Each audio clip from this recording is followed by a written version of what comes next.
네, 대장동 개발 특혜 의혹과 검찰의 고발 사주 의혹에 대한 수사가 본격화되면서 정치권에 미치는 파장도 더욱 커지고 있습니다. 대장동 의혹과 관련해서는 화천대유 관계자들에 대한 소환과 증거 조사가 이어지고 있고, 고발 사주 의혹과 관련해서는 핵심 당사자들의 통화 내용이 공개돼서 논란이 또 일고 있는데요. 이번 사건의 수사 상황과 정치권 움직임 짚어보겠습니다. 현근택 민주당 이재명 캠프 대변인, 그리고 윤기찬 국민의힘 법률위 부위원장 두 분 모셨습니다. 어서 오십시오. 안녕하세요. 안녕하십니까. 자, 경찰, 검찰 모두 수사에 속도를 내고 있는 대장동 개발 의혹부터 좀 살펴보겠습니다. 자, 키맨인 유동규 전 성남도시개발공사 기획본부장 휴대전화가 확보가 되는데요. 네. 검찰이 확보하려고 했을 때 못했는데 어떻게 찾아낸 겁니까?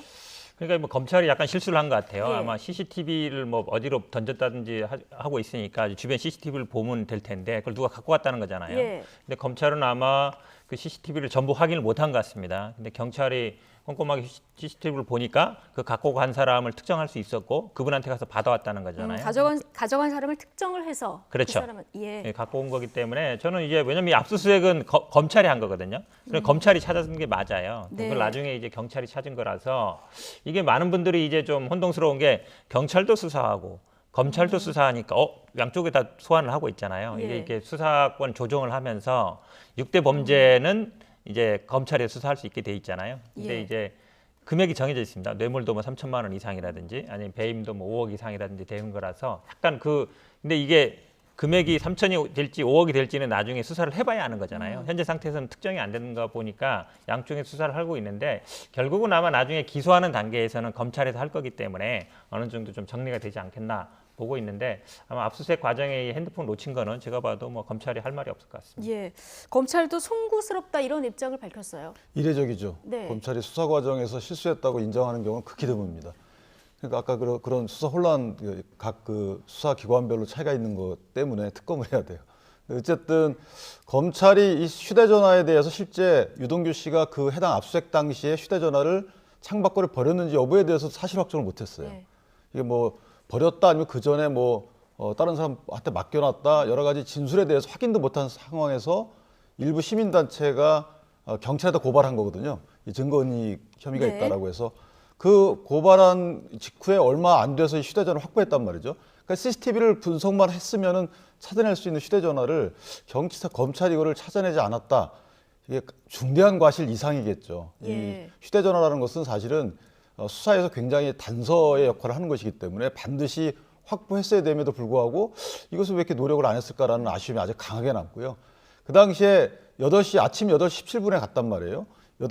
아침에 8시 17분에 가서 2시간 동안 문을 안 열어줬다고 알려져 있어요. 그럼 그 기간에 상당한 여러 가지 증거인멸의 우려가 있었고 그런 시도가 있었을 것을 염두에 둬서 조치를 했어야 됨에도 불구하고 안 했다는 거예요. 그리고 수색도 했다고 하지만 사실은 지금 뒤에 경찰이 습득한 사람을 쫓아가서 찾아낸 거에 비춰보면 상당히 수색도 좀 허술했다.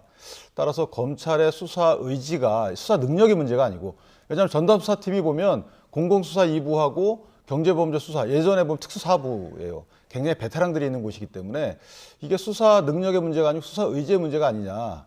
그래서 거듭 말씀드리지만 이건 특검으로 가야 되는 것이 하루빨리 실체적 진실 발견에 상당히 도움이 될 것이다. 이렇게 근데 저는 이런 사건이요. 네. 저는 아마 검경 수사권을 이렇게 분리한 데서 긍정적인 효과도 있다고 봐요. 왜 그러냐면 예전 같으면 검찰이 안 했으면 그냥 넘어가는 거거든요. 근데 어쨌든 경찰이 본인들도 고발이 들어오거나 수사권이 있기 때문에 하는 거라서 경쟁적으로 하면은 서로 사실을 상대방이 못하는 거를 이렇게 찾으려고 하면 저는 뭐 이런 수사권 조정도 의미가 있다 보고 예. 있습니다. 어쨌든 경찰이 이 중요한 증거인 유동규 씨의 휴대전화를 확보를 한 상황이고요.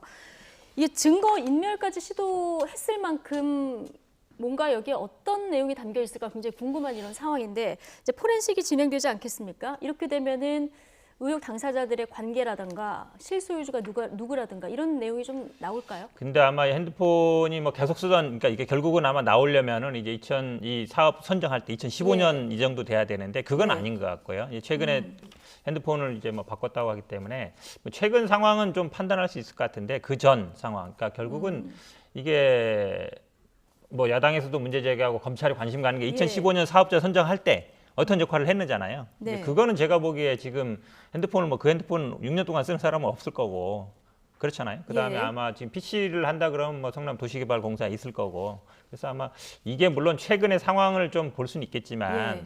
당시 사업 설계하고 이럴 때 아마 자료는 좀 되게 어렵지 않은가라고 보고 있습니다. 아, 최근 핸드폰이기 때문에 과거 상황까지 밝히기엔 좀 한계가 있을 것이다 이렇게 보셨는데요. 그래도 뭔가 최근에 통화가 좀 이루어진 부분이 그러니까요. 있다면 수사에 좀 진척이 있지 않을까요? 그러니까 그 시점이 과거가 아니어서 그렇지 과거에서 이어져 온 여러 가지 그 당시에 왜 공모지침서를 그렇게 만들었고 사업 협약을 왜 그렇게 했고 이런 것들에 대해서 그 당시 시점으로는 언급이 안 됐겠지만 그 이후에 상당한 논의 과정이 있을 수 있다라는 생각이 들고요. 더군다나 많이 연락했던 분은 이 사건 관련해서 언급이 있었다면 사실은 그분과 사업적 연관이 있지 않았냐라고 의심할 수 있는 단서가 분명 숨어 있을 네. 것이고 또 하나 이제 언론 보도에 따르면 이재명 지사 측에서 이 그 유동규 씨 측을 접촉해서 물어봤다는 거 아니겠습니까? 이 경위 파악이라고 이제 알려져 있는데 어쨌든 경위 파악을 했다는 것은 또 다른 면에서 볼 때는 여러 가지 면에서 사실 확인 과정도 있었을 것이다. 더 구체적으로 말하면 뭐 관련된 인사들이 상당한 대책 회의를 했을 수도 있고 뭐 여러 가지 또 감추려고 노력을 시도했을 수 있는 단서들이 있을 수 있기 때문에 그래서 버렸을 거 아니겠어요? 안 그러면 버릴 이유가 없는 것이죠. 왜냐하면 본인이 큰 오해를 감수하면서까지 버릴 이유는 없다는 것이죠. 따라서 저 휴대전화에 포렌식을 떠서 삭제한 메시지 복원이나 기타 여러 가지 문자 주고받은 수발신 내역 네. 또는 문자 메시지 내용 등을 볼 때는 우리가 미처 생각하지 못한 여러 가지 사정들이 드러날 여지도 있다. 이렇게 조금 예. 분석을 하면요. 사실은 이거 뭐 대책 회의를 한 건 아니고요. 이게 사실은 언론 보도를 하면서 돈 받았다는 얘기가 나오잖아요. 그거는 이제 몰랐던 내용이기 때문에 사실 맞냐 아니냐 이제 확인을 한 차원이었고 그때 당시에는 아마 새로 확인을 해보니까 뭐 이렇게 빌렸다라는 식으로 변명을 하신 것 같아요. 예. 그 정도 확인이었다. 뭘 대책 회의를 지금 와서 할 게 뭐가 있겠습니까? 예. 아니 그때 대책 회의를 했다고 이재명 캠프하고 했다는 취지가 아니고 예. 전화기의 내용을 보면 그런 여지의 수사 그럴 단서가 수는 있을 있겠죠. 수도 근데 있다는 그 거죠. 내용이 뭐 이거 뭐 감추려고 하는 건 아니고요. 예. 그 사실 확인, 그 사실 확인하는 게 결국 돈거래가 있었냐 이 부분을 확인하는 거예요. 예, 지금 대선을 앞두고 있는 시점이기 때문에 유동규 전 본부장하고 이재명 지사가 어떤 관계가 있느냐 이 부분이 정치적 공방이 되고 있는 이런 상황인데 아직까지 수사에서 뭐 드러난 건 아무것도 없습니다만은 좀 야당 그리고 이낙연 캠프에서도 좀 관계가 의심스럽다 이런 반응이 나오고 있거든요. 이재명 캠프에 계시니까요. 어떻게 보십니까? 그러니까 아마 제일 얘기가 나왔던 게 이 녹취록 정영학 회계사 녹취록인 것 같아요. 그렇죠. 녹취록을 뭐 19개 정도 했다 그러니까 많이 했을 거 아니에요. 그동안 뭐 의도적으로 했던 것 같은데 그 녹취록 저는 뭐 들어보지 못했고 보지 못했습니다만 야당이나 아니면 뭐 언론사나 아니면 뭐 이낙연 캠프에서 갖고 있는지 모르겠습니다만 그게 벌써 있으면 벌써 나왔을 것 같아요. 왜냐하면 그 녹취록이 지금 언론에 다 보도되고 있거든요. 네. 만약에 이재명 지사가 관련돼 있다 그러면 제일 먼저 보도했을 것 같고 또 일부 보도에 의하면 이재명 지사 언급은 없다. 라는 얘기가 있거든요. 그렇게 네. 본다 그러면 그리고 지금 다 나오는 게 2019년 이후인데 이분 돈 받은 것도 보면 화천대유 관련된 건 2020 최근의 일이에요. 올해 2월 일이거든요. 그러니까 성남시도 떠나고 경기도에서도 공직을 그만둔 다음의 일이기 때문에 네. 저는 뭐 기본적으로 이재명 지사랑 관계 없는 개인적인 어떤 문제 아닌가, 개인적인 비리 문제 아닌가라고 보고 있습니다. 예. 지금 여당에서는 이번 의혹을 이제 국민의힘 게이트다 이렇게 보고 있는 상황인데요. 자, 화천대유에서 퇴직금 명목으로 50억 원을 받은 곽상도 의원의 아들 어젯밤 조사를 마쳤습니다. 잠시 보고 오시겠습니다. 퇴직금 50억 원이 아버지에 대한 뇌물이 아니라는 입장을 계속 그대로 들어요. 성과급 관련해서 성실히 조사 받았습니다. 네. 자, 곽상도 의원의 아들이 어제 소환 조사를 받았는데 시민단체가 이게 대가성 뇌물이 아니냐. 그래서 곽상도 의원하고 곽상도 의원 아들을 이제 고발을 했는데 아들 먼저 어제 소환 조사를 받은 거예요?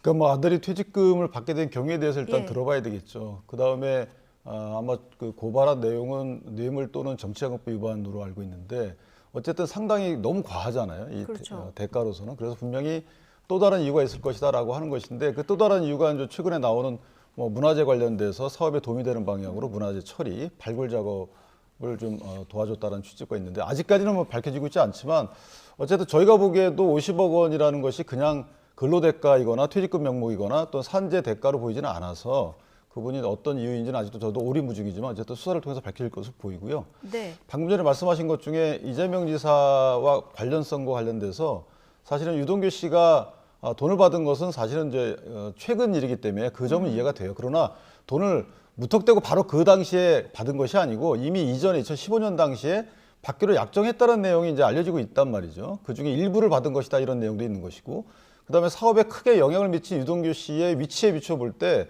이것이 그 이전에 아무것도 없이 바로 뭐 얼마를 사업 업체에서 주겠냐 이런 국민적 상식에 비춰볼 때도 이것은 분명히 이미 받기로 된 것을 받은 거다. 그 이후에 이런 게 하나 있는 것이고, 그다음에 유동규 씨와 이재명 지사의 관계를 뭐 측근이냐 아니냐 이런 문제는 저는 문제가 되지 않는다고 보고, 유동규 씨가 이재명 지사의 관리 감독 하에 있는 지방 공기업의 임원이었다는 것이죠. 그 임원이 해당 그 민간업체에 큰 수익을 줄 수 있는 설계를 했다는 것이고, 유동규 씨가 예를 들어서 그 해당 성남도시개발공사에 이 사업을 위해서 새로 채용한 그 부분도 직제 개편에 관련돼서는 예. 정관해 보더라도 이건 시장의 어떤 승인 사항이에요. 따라서 여러 가지 민간인과 비슷한 변호사와 회계사가 들어와서 이 사업에 참여하는데도 시장이 몰랐다라고 하는 것은 저는 개인적으로 굉장히 이례적이다. 그래서 이런 부분에 대해서 이재명 지사께서 상당히 설명을 해야 되는 부분이 분명히 있어요. 오해받는 부분이 있는 것이고, 이것이 뭐 업무상 관련이 전혀 없는 분이 뜬금없이 뇌물을 받았다 이런 혐의가 있다라고 그렇게 국민이 보고 있는 게 아니거든요. 일련의 업무 수행 과정에서 뇌물을 받거나 업무상 배임 혐의가 있는 것이기 때문에 이 부분은 그 감독자인 당시 이재명 시장께서 이 부분은 설명을 구체적으로 하셔야 된다 이렇게 생각합니다. 예. 지금 여러 가지 그 중심에 있는 인물들에 대한 여러 가지 의혹들이 앞서 말씀해 주신 정영학 회계사가 제출한 그 녹취록석에서 여러 가지가 드러나고 그렇죠. 있는데, 예. 자, 이 성남시 의회 로비 정황도 지금 그 녹취록석에 담겨 있어서요. 이 부분은 어떻게 보십니까? 그러니까 그 부분도 어찌 보면 뭐 이 사건을 규정할 수 있는 부분인데요. 아마 이게 지금 여야를 모두 떠나서 이 사람들이 사업을 하는 사람들이다 보니까 본인들의 이익을 위해서 아마 다 전방위로 예. 한 것 같습니다. 지난번에 50억 클럽 때도 그 얘기가 나왔잖아요. 5명 실명 나왔고 6명 예. 나왔는데 그중에 밑에 플러스에 보니까 뭐 성남시 의회 의장 의원들도 나왔었거든요. 예. 아마 녹취록을 근거로 한 것 같습니다. 근데 사실은 보면 그 관련된 분들이 그 성남시 의장도요. 예전에는 이제 국민의힘 쪽에 있다가 나중에 이제 이렇게 넘어오신 분인데, 뭐 지역에는 그런 분들이 많습니다. 본인 이해관계에 따라 가지고 왔다 갔다 하시는 분들이 많은데, 그러고 보면 이 곽상도 의원 아들도 그래요. 지금 뭐 문화재도 얘기했지만 약간 그 멸종위기 동물 문제도 있거든요. 사실은 사업할 때 리스크 두 가지 있습니다. 문화재라든지 멸종위기 동물, 여기 맹꽁이로 알려져 있는데, 그런 거 발견했을 때 어떻게 하느냐. 원칙대로 하면은 사업을 일단 중단하고 그걸 대책을 네. 마련한 다음에 가야 되거든요. 그걸 기여했다고 하는 거잖아요. 그러니까 근데 조금 더 크게 보면 곽상도 의원이 죄송합니다. 그 민정수석도 했었고 2013년에 2015년 이 사업할 때는 물론 법률 구조공단 이사장 했습니다만, 예전에 이제 최태원 이사장이 뭐 사면 받을 때 역할을 하지 않았을까라는 의심도 받고 있고, 왜 그러냐면 이게 결국은 처음에 이 개발 사업에는 초기 자본 되는 게 중요한데 SK 측에서 지금 400억 정도 왔다는 거잖아요. 그러면 그런 자금을 대거나 아니면 뭐 PF 대출을 하는데 역할을 예. 하지 않았을까? 아니면 이런 지금 문화재라든지 역할을 하지 않았을까? 예. 그런 대가관계 합리적으로 의심할 수밖에 없는 상황입니다. 앞으로 곽상도 의원으로도 수사가 넓혀질 가능성도 좀 있는 상황인 것 같고요. 그리고 또 하나 관심이 오늘 월요일에 화천대유의 대주주죠. 김만배 씨 소환 일정이 지금 잡혀 있는 상황인데, 일단 김만배 씨도 이 사건의 어떤 키맨이라고 보면 되지 않습니까? 여러 군데 걸쳐 있는 분이죠. 예. 실제 권순일 그 전 대법관의 오늘 8번에 걸쳐 만났다라는 출입 기록이 이제 공개가 된 상황이고, 그리고 김만배 씨 같은 경우에는 일부 언론 보도에 따르면 녹취록 내용 중에 이 본인 1호 천화동인 1호 이 지분이 본인 게 아니고 그분 거라는 이런 그분이란 단어도 최근에 나오고 있단 말이죠. 네. 그러니까 김만배 씨와 유동규 씨의 관계가 사실은 이 갑을 관계가 어떤지 모르겠지만 나이로 볼 때는 김만배 씨가 4살 위이기 때문에 유동규를 상대로 해서 그분이라고 칭할 그런 형편은 안 된다. 그러면 그분이 누구냐에 대해서 이제 수사력이 모아져야 된다고 봅니다. 정말 이 모아질 몇 개 것을 보지 아니다. 않고. 절반은 그분 것. 그렇죠. 그분 거인 것 알지 않느냐라는 녹취록의 내용이 나왔다는 거예요. 그렇다면 그분이 누구냐에 대해서 수사력이 모아져야 되는데 예. 과연 검찰이 그렇게 수사력을 모을지는 의문이지만, 어쨌든 그 윗선을 밝혀야지만 최종 인허가가 어떻게 됐고 그다음에 인허가권이 가장 중요한 사업에서 왜 수익 배분 과정에 있어서 민간한테 그렇게 너무나 큰 이득이 돌아갔는지에 대해서, 여기에 대해서 국민이 의문을 갖는 거예요. 그 전에 2010년 당시에 왜 공영개발이 무산됐고 거기에 어떤 이들이 가공했고 이런 것들은 별도에 밝혀질 일이지만 화천대유가 결과적으로 6천억 이상의 수익을 얻게 된 경위에 대해서, 그 이유에 대해서, 이거에 대해서 궁금해하는 게 국민이기 때문에 여기에 수사력을 집중해야 된다 이렇게 생각합니다. 예. 자, 지금 경찰과 검찰에서 소환하는 인물들이 굉장히 많아서 좀 한 명만 더 보겠습니다. 지금 뭐 내부 특혜 의혹, 외부 로비 의혹 밝혀져야 될 게 굉장히 많은데 경찰이 천화동인 1호 대표죠. 이한성 씨를 어제 또 소환했습니다. 배당금이 정치 후원금이나 로비 자금으로 쓰인 사실 부인했는데 잠시 보고 오시겠습니다.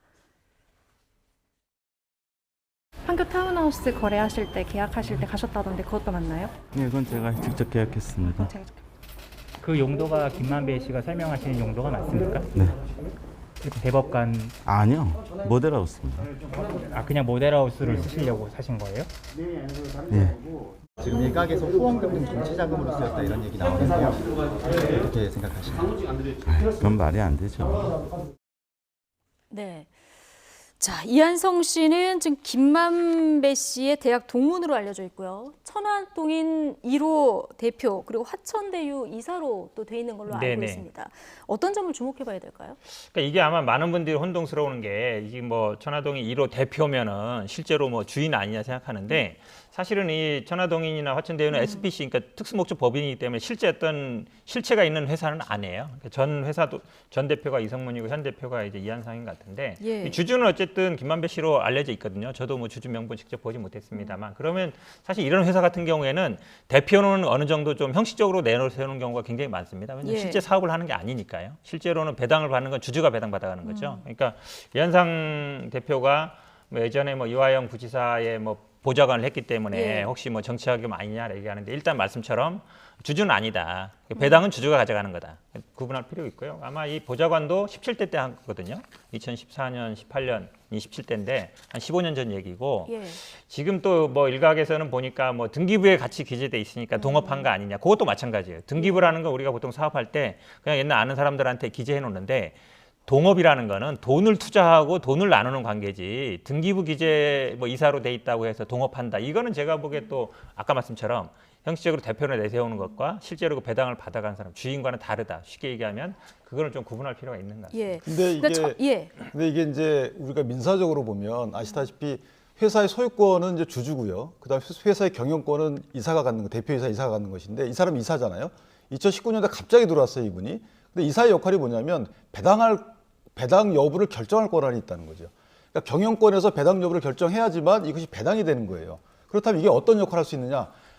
뭐 특정된 경도된 시각으로 보면 일종의 가처분을 해놨다고 볼 수도 있는 거예요. 그 해당 배당을 못하도록 가처분의 역할을 대표이사로 선임시킴으로써 해놨다고 볼 수도 있는 여지가 있는 것이기 때문에 이분이 그 대표이사 선임된 경위가 목적과 이유가 뭔지가 정확히 밝혀지지 않으면 일부 보는 시각은 이분이 이제 이화영 전 의원의 보좌관을 하셨기 때문에 만약에 그 어떤 특별한 관계가 있다 그러면 그 해당 배당 못하도록 소위 가처분을 해놓은 거 역할을 할 수 있는 것이라서 이분은 수사를 통해서 물론 회사에 손해를 끼쳤다는 면에서 입건이 돼 있는 걸로 알고 있지만 어쨌든 수사의 확대에 따라서는 그런 부분도 아마 수사기관에 들여다봐야 된다. 예. 이렇게 생각합니다. 조금 반박을 짧게 하면요. 이런 회사인 경우, SPC인 경우 대부분 대주주들이 본인의 말을 잘 듣거나 아니면 본인 역할을 말을 잘 듣는 사람을 하지 말씀처럼 큰 회사 같은 경우에는 대표이사와 주주 간의 대립이 될 수 있는데 이런 회사 같은 경우는요. 제가 보기에 실권이 없을 가능성이 많습니다. 실권은 대부분 주주들이 갖고 있는 그러니까 이걸 예를 들어서 원래 갑자기 2019년에 들어온 이유가 누군가 만약에 그분이라는 분이 상정돼 있다면 그분의 입장을 들어서 대표이사로 해서 가처분을 해놓은 주식을 거죠. 가져가지 뭐 대표이사를 하겠어요. 배당을 차라리 못하도록 50% 지분을 가져가는 게 거죠. 낫지. 그런 시각도 있다는 거죠. 예, 두 분 말씀 들어보면 앞으로 천화동인 1호의 실소유주가 그럼 누구냐? 이게 이제 김만배 씨 월요일 소환 조사라든가 앞으로 이한성 씨도 또 조사를 받을 텐데 여러 관계인들 조사를 하면서 이게 드러날지 이 부분도 좀 주목해서 지켜봐야 될 수사의 어떤 포인트가 아닌가 싶고요. 자, 시간이 지금 5, 6분밖에 안 남아서 고발사주 의혹을 좀 다뤄봐야 될 것 같아서 넘어가겠습니다. 지금 정치적으로 또 다른 공방이 되고 있는 상황인데 자, 이 고발사주 의혹, 김웅 국민의힘 의원하고 제보자 조성은 씨 간의 통화 녹취 파일이 이제 복원된 이런 상황인데 자, 이 지금 진척된 상황 어떻게 보고 계십니까? 저는 김웅 의원이 하루빨리 김웅 의원에 대해서 소환 조사를 해야 된다고 보고요. 아직까지도 김웅 의원이 납득할 만한 해명을 내놓지 않고 있어요. 예. 저렇게 기억이 안 날 수가 있는지 저 자체도 좀 의문인데 다만 이 녹취록 내용이 유출된 경위가 어떤지는 제가 말씀을 안 드리겠습니다. 검찰이든 공수처든 바람직하지 않다는 말씀만 드리고 그 노출된 녹취록의 공통된 보도 내용만 보면 이거는 분명해진 것 같아요. 예. 김웅 의원이 그랬다는 거 아니겠어요? 내가 부탁해 놓겠다. 검찰에 그 말은 뭐냐면 사전에 공문 없었다. 그러니까 일부 여권에서 주장하고 있는 것처럼 검찰의 모 인사가 사주를 했다라는 것은 이미 이것은 아니다라는 것이 그 단적인 어떤 표현으로 드러났다. 이것은 김웅 의원이 어쨌든 검찰한테 부탁한다는 것도 부적절하지만 그 단어 하나가 갖는 것은 고발 사주 의혹은 전제가 무너졌다라는 것이고요. 또 하나는 김웅 의원뿐만 아니고 관련된 분들이 얼른 소환 조사를 받아서 이것이 더 이상 대선에 영향을 끼치지 않았으면 좋겠고 검찰, 공수처 등 수사기관도 공보 준칙을 철저히 준수했으면 좋겠다라는 생각을 갖고 있습니다. 예. 어제 근데 녹취록 속의 내용을 보면은 여기 대검찰청에 접수하라는 그런 표현이 나오고요. 그리고 여기서 하나 이제 논란이 되는 게 우리가 고발장을 만들어 드릴 테니까 해서 이 우리를 어떻게 해석해야 되느냐 이 부분이 지금 당연히 논란이 검찰로 되는 것 해석할 수밖에 같습니다. 없는데 지금 야당에서는 이거를 뭐 정당일 수도 있는 거 아니냐, 예. 국민의힘일 수도 있는 거 아니냐. 왜냐하면 그 당시에는 국회의원 후보 신분이었으니까. 예. 그러면 더 문제가 커져요. 왜 그러냐면 국민의힘에서 작성해서 검찰로 넘겨줘서 그렇죠? 다시 또 네. 받았다는 얘기잖아요. 그러니까 문제가 되는 거라서 저는 뭐 오히려 우리는 검찰이 맞다. 왜냐하면 이분이 검찰 생활을 오래 해왔고 소속감이 제가 보기 정당보다는 왜냐하면 본인이 정당에서 하는 거면은 이제 조성은 씨한테 부탁할 이유가 없죠. 본인이 네. 우리를 정당이라고 생각하겠으면 자기가 그냥 해버리면 되잖아요. 그래서 저는 검찰로 볼 수밖에 없는데 지금 말씀이 거기다 연락을 해놓겠다. 그렇기 때문에 고발 사주가 아니다. 저는 오히려 반대라고 봐요. 오히려 소통을 하고 있었다는 증거가 되는 것이죠. 오히려. 그리고 뭐 언론 보도에 비하면 처음에는 남부지검 가라 그랬다가 나중에 대검으로 바꿨다는 거잖아요. 그러면 바뀔 만한 이유가 있는 거잖아요. 왜냐하면 본인이 소통하기 좋은 사람이니까 기본적으로. 그러면 오히려 이런 녹취 내용으로 봤을 때는 이 고발 사주 의혹이 더 뭐 입증되는 순서로 가고 있지 않은가라고 네. 보고 있습니다. 제가 짧게 한 윤기찬 말씀- 부위원장, 네. 예, 부위원장께서는 그럼 일단 이 우리를 어떻게 해석하십니까? 우리라는 게 문맥상 물론 어떤 의미인지 저도 모르지만 네. 문맥상으로 보면 우리라는 게 만약에 검찰이 포함됐다 그러면 얘기가 됐다라는 표현이 뒤따라야 되겠죠. 부탁해 놓겠다가 아니고 우리가 만들어 줄 테니까 얘기 됐으니까 접수만 시켜라. 여기다 접수시켜야 돼. 이렇게 흘러가는 것이 논리적으로 맞는 것이고 우리라는 그 당시에 김웅 의원의 신분은 사실은 후보 신분이었지만 당내에 크게 아는 사람들이 별로 없던 상황이에요. 새로 입당을 했기 때문에 이런 전반적인 흐름을 보면 내가라는 표현이 우리라는 표현으로 아마 썼을 것이다 이런 생각이 들고 따라서 말씀하신 것처럼 뭐 검찰이 사주해서 했다. 그러니까 지금 변호사님 말씀에 따르더라도 이것은 정당이 부탁했다는 것으로 해석하는 건 제가 뭐 그럴 수 있다고 쳐요. 그런데 네. 검찰이 사주해서 거기에 따라서 정당이 움직였다라고 보기는 아직까지 상당히 벅차다. 예. 자, 당사자인 김웅 의원 대장동 의혹을 덮기 위한 언론 플레이다 이렇게 좀 반발하고 있는데요. 이 얘기 잠깐 듣고 오시죠.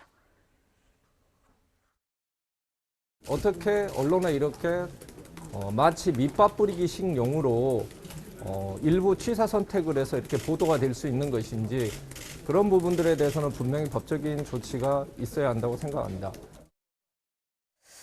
자, 이렇게 언론에 공개된 부분에 대한 이제 문제점을 지적했는데 김웅 의원은 여전히 기억이 나지 않는다 이런 입장입니다. 제보를 했던 조성은 씨는 이 개인적으로 또 사설업체에다 통화 내용 복구를 요청한 상황이라서 앞으로 관심이 김웅 의원의 육성이 공개될까?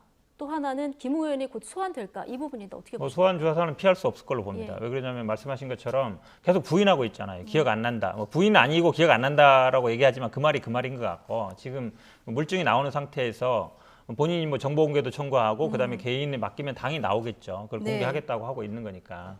근데 사실은 이렇게 문제 삼는 거 뭐 저희들도 마찬가지예요. 지금 뭐 대장동 관련 녹취록도 다 나오고 있잖아요. 사실은 수사기관에 제출된 건데 어디로 모르지만 저도 수사기관은 기본적으로 비밀을 지키는 게 맞다고 보는데 근데 저는 김웅 의원이 본인이 예를 들어 해명을 합리적으로 하고 있느냐 전혀 그렇지 않거든요. 예. 그러면서 이렇게 문제 제기하는 거는 모르겠어요. 본인이 수사할 때 과거에 그렇게 정치적 고려를 해왔는지 모르겠지만 당연히 국민들이 봤을 때는 본인은 스스로 자기 거 해명도 안 하고 있으면서 이렇게 언론에 보도되는 것 자체를 문제 삼고 있으면 저는 오히려 수사에서 더 피할 수 없는 불리한 정황으로 제가 가고 있다. 왜냐하면 나오게 돼 있어요. 이게 뭐냐면 조성은 씨는 본인 핸드폰이기 때문에 본인 걸 또 본인이 통화한 거기 때문에 얼마든지 공개도 아무 법적인 문제가 안 되거든요. 그래서 뭐 이 공개되기 전에 저는 오히려 소환 조사를 하는 게 맞다. 공수처 수사가 조금 늦지 않나라고 보고 있습니다. 이 고발 사주 의혹 관련해서 민주당에서는 윤석열 전 총장 개입 가능성을 지금 주장하고 있는 상황이고요.